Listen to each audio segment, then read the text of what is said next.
Hi, Dr. Lim here. Over the year, during gynotherapy, there is always a question on how to carry out weight management, how to diet and etc. Today, we shall discuss this.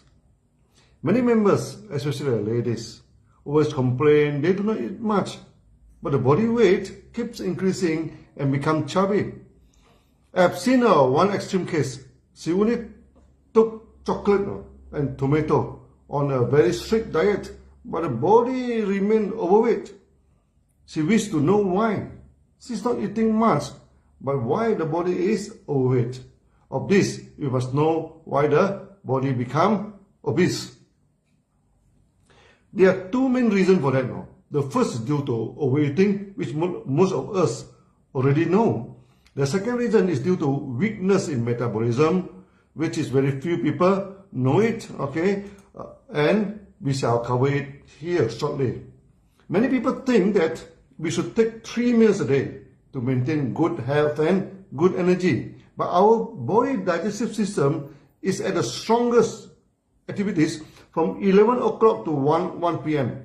Okay, strongly suggests that 1 meal per day is sufficient for the body. Many people never control their meals and eat throughout the days. In the morning, they take breakfast, then tea break, then lunch, then afternoon tea, dinner, and before sleep, go for supper. We have explained in our past video, when you eat too much, you are stressing your liver and pancreas. That lead to many chronic diseases and depression. Yes, you do not get me wrong. The more you eat, the more depressed you are. During the meeting in Australia, many members complain about obesity. Then I explained my experiences in Australia to them. When I first arrived in Australia, I ordered a meal for my wife, my assistant, and myself. The meals were too big, we could not finish it. The second time, we ordered 2 meals and shared by 3 people. We still could not finish it. The third time, we ordered only 1 meal and 3 people sharing it. Could you believe it? We could not finish the meal. Eating so much for every meal for sure will land your health in trouble. After meeting in Australia, one member from Greek heritage brought me for a Greek restaurant. The dinner started with a huge plate, looked like a boat. We had veggie, meat, fish, sauces, and it. Wow. After eating, I thanked the member for the dinner. And he said, "What dinner? This is just an appetizer." Then the real dinner came. It's served with a whole lamb leg, and a whole fish so big. I never forget the dinner. And remind the member, if you continue to eat like this you will end up with a lot of problems. The question now is how to cut down the amount of food, and yet we do not feel hungry or discomfort. There are a few ways we can be on diet and not feel uncomfortable and hungry all the time. There is one habit that is important, which is to eat the food slowly. Chew it well before you swallow it down. Chewing the food and tasting it well gives you the satisfaction of eating. Also, the stomach needs 5 to 10 minutes to communicate well with the brain to give you the sense of fullness. If we eat too quickly, by the time you feel full, it is already too late. And that is supposed to be the feeling 5 minutes ago. Can you imagine how much extra food you eat during these past 5 minutes if you eat quickly? So, eating the food slowly is a first step to manage your food. Next is taking big meal a day, 1 big meal a day, and small meals other times. The time of big meals, preferably around 10:30 to 1 p.m. Many people support the theory that you should have a heavy breakfast, then that gives you enough energy for the day. That depends when you take your breakfast. If it's too early in the morning, by the time your stomach system is not yet activated, large intake of food can spoil your stomach system. So the best practice is when in the early morning, taking only liquid meals for easy digestion, then go for a big meal around 11 a.m. to 1 p.m. Then later part of the day, take only liquid meals like congee or porridge. This is a good way to be on diet, as intake of liquid meals prevent the hunger feeling. When you get used to that type of lifestyle, you never feel hunger and stomach problem. Try to cut down your food suddenly, to go on diet is not a good move. When you cut down your food, you send a wrong message to your brain.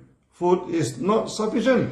That will make you feel even more hungry. After the diet program, normally when you receive eating, the sense of hunger is great and you will unwittingly consume more food. At the end, your body bloated up and become more obese before your diet. The right way to start your dieting with slow eating, then in itself can cut down the food intake naturally. Then goes for one big meal and two small meal approaches, using liquid meals to replace the solid meals.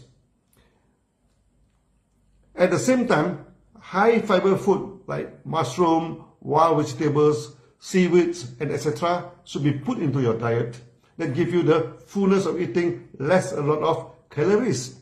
During this COVID period, the DXN started to promote the hanging garden at home and selling the mushroom logs so that you can get fresh mushroom at home, wild veggie logs, and you can get wild veggie gardens.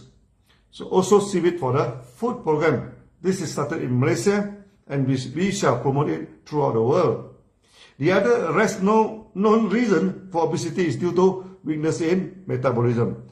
When your body digests the food, you get sugar for energy and other nutrients like protein, etc. to build up the body. So when the food is more, then the surplus sugar and the nutrient will be combined for fat and stored in the body. When the metabolism or digestion is weak, this process is short-circuited.